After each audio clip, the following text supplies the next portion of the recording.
All right, let's talk about investing in Kenya. You basically got two main options, shares or funds. So, how do you get started in the stock market here? Well, it really comes down to two choices. You can go it alone and buy shares directly, or have a pro handle it through an equity fund. Okay, we'll compare them on four key things: ownership, costs, taxes, and of course, risk and return. First up, ownership. This is really about who's in the driver's seat of your investment. Exactly. Buying shares makes you the pilot. Investing in a fund, you're a passenger.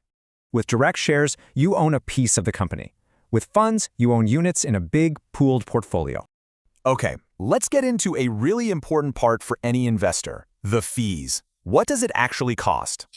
When you buy shares directly, brokerage commissions are capped at 1.78% for smaller trades, plus other small fees.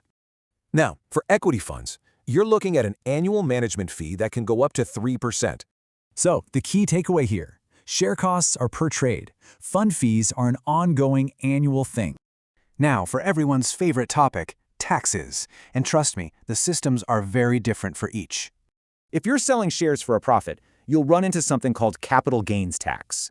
And that tax rate is set at 15%. It applies to any net profit you make when you sell. So with shares, you've got tax on dividends and on profits. With funds, it's a bit more straightforward. All right, let's talk about the big one, risk versus reward. What's the real potential here? Buying just a few individual stocks exposes you to something called concentration risk. It can be pretty dangerous. You can see the trade-off here. Direct shares, high risk, but also the potential for very high reward.